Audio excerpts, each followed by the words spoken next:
Bonjour à tous, je suis Axel de BTS MUC. Alors dans cette vidéo, je vais vous aider un petit peu à décortiquer l'épreuve GUC, qui est l'épreuve de gestion des unités commerciales. Alors il faut savoir que cette matière, en fait, elle est imbriquée dans la grosse épreuve, donc MGUC. Donc MGUC, c'est quoi? Ça va être un écrit de 5 heures, coefficient 4, dans laquelle vous allez retrouver en fait des sous-matières. MUC, management des unités commerciales, GUC, gestion des unités commerciales qu'on va voir aujourd'hui, DUC, développement de l'unité commerciale et GRC, gestion de la relation commerciale. Gestion des unités commerciales, c'est vraiment une matière qui est relativement technique. Il y a un petit peu de cours, mais vous allez voir que c'est surtout de l'applicatif avec des calculs. Alors si vous souhaitez recevoir quelques fiches de révision du BTS MUC, je mettrai un lien dans la description. Vous n'avez qu'à cliquer, renseigner votre email et donc vous recevrez des fiches de matière générale, des fiches de révision, l'épreuve de MGUC, et notamment vous verrez que j'ai fait des fiches spéciales sur l'épreuve de GUC avec des exercices, car pour moi, pour réussir cette épreuve,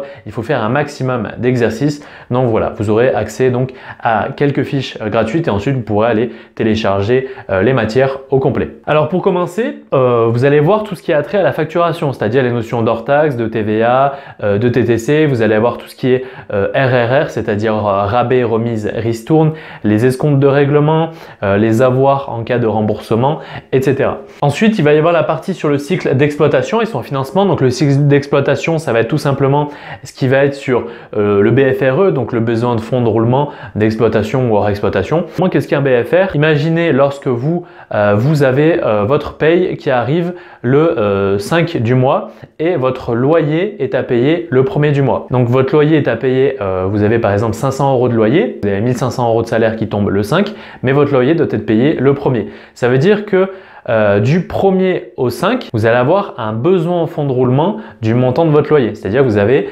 500 € à payer le 1er et donc forcément, il faut que vous ayez une trésorerie de 500 €, c'est-à-dire un besoin en fonds de roulement de 500. Donc voilà, à titre personnel, voilà ce que c'est un besoin en fonds de roulement.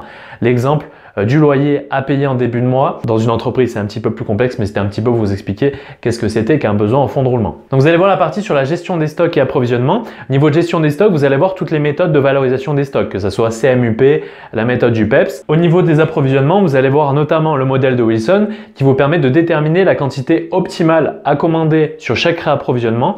Et le but, ça va être donc de minimiser votre coût de stock. Au niveau du calcul de coût, vous allez donc voir la notion de coût de revient et pouvoir déterminer un taux de marge en faisant la différence entre votre prix de vente et votre coût de revient. Vous allez voir aussi les différentes méthodes de calcul de coût. Il faut savoir que vous allez intégrer plus ou moins, suivant la méthode de calcul de coût, les coûts variables et les coûts fixes. Et aussi, vous allez voir comment fixer un prix, que ce soit par rapport donc à ce coût de revient, par rapport à la concurrence, par rapport à la demande. Vous allez voir une partie un petit peu plus comptable avec l'étude du compte de résultat, tout ce qui va être charge, tout ce qui va être produit, la notion de bénéfice et la notion de perte. Le bilan comptable avec tous les postes du bilan que vous allez mettre à l'actif et les postes que vous allez mettre au passif. Vous allez voir aussi les SIG, donc les soldes intermédiaires de gestion. Donc dans les soldes intermédiaires de gestion, qu'est-ce que c'est? Ça va être des soldes qui vont permettre d'appréhender un petit peu mieux les étapes du cycle d'exploitation de l'entreprise. Par exemple, vous allez avoir la valeur ajoutée, la marge commerciale, l'excédent brut d'exploitation et le résultat d'exercice. Vous allez voir aussi la CAF, la capacité d'autofinancement. C'est tout simplement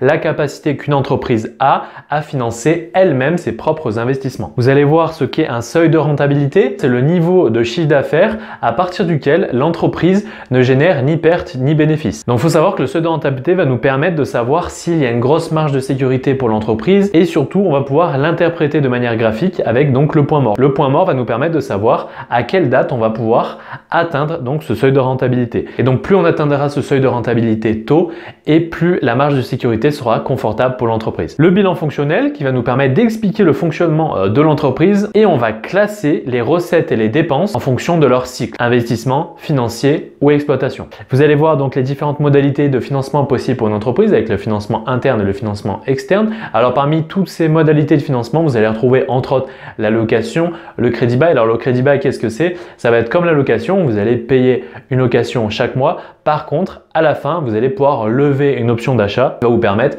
d'acheter le matériel ou le véhicule, peu importe ce que vous avez donc pris en crédit bail. Vous allez voir le financement par emprunt avec les modalités de remboursement d'un emprunt, que ce soit par amortissement constant, annuité constante ou in fine. Vous allez voir donc les notions de taux d'intérêt, d'amortissement du capital. Vous allez voir aussi la possibilité de procéder à des augmentations de capital, notamment par l'émission d'actions ou d'obligations. Et bien sûr, ce qui va découler donc de ces modalités de financement, ça va être la partie sur l'amortissement. À part dans le cas d'une location ou d'un crédit bas et si vous ne levez pas l'option d'achat, mais dans le cas où vous achetez un matériel ou un véhicule ou par exemple un bâtiment, vous allez voir la notion d'amortissement. Après avoir étudié donc les différentes modalités d'investissement possibles, vous allez donc étudier la rentabilité de ces différents modes d'investissement. Le but, ça va être de pouvoir choisir entre différentes modalités de financement en fonction de différents indicateurs. Donc il va y avoir par exemple la vanne, le tir. Le calcul de la vanne va vous permettre de savoir si un projet est rentable ou non. Si la vanne est positive, alors le projet est rentable et si la vanne est négative,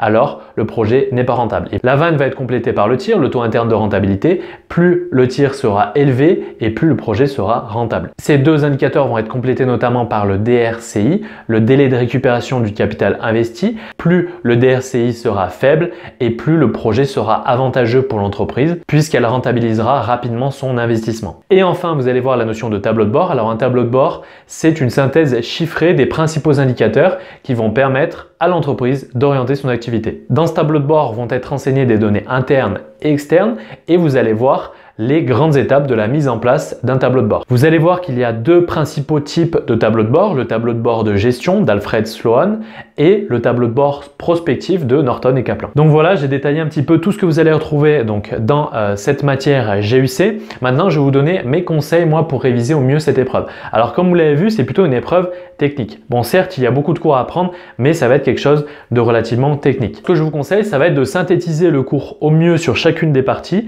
et ensuite d'aller vous exercer un maximum. C'est vraiment une matière où plus vous allez vous exercer et plus ça va payer à l'examen. Faites une partie cours sur vos fiches de révision, plus des petits exemples d'exercices pour bien comprendre et assimiler votre cours. Apprenez le peu de cours qu'il y a à savoir par cœur et après exercez-vous un maximum. Donc je me répète, si vous souhaitez recevoir des fiches de révision, je mettrai un lien dans la description. Vous n'avez qu'à renseigner votre email et vous recevrez tout ce contenu gratuitement par email. Il y aura des fiches de révision sur les épreuves générales, sur l'épreuve de MGUC. Donc vous verrez qu'il y a des fiches sur la globalité de l'épreuve MGUC, donc avec toutes les sous-parties, donc MUC, GUC, DUC et GRC. Et en plus, j'ai fait des fiches de révision sur la partie GUC spécialement. Donc ces fiches-là, le cours est différent des fiches où il y a tout dedans. Voilà, la partie GUC, là, c'est le cours appréhendé d'une autre façon, un petit peu plus approfondi. Et en plus de ça, je vous ai mis plein d'exercices et de cas pratiques pour pouvoir vous exercer un maximum. Donc voilà, en tout cas, j'espère que cette vidéo vous aura aidé et on se dit à la prochaine.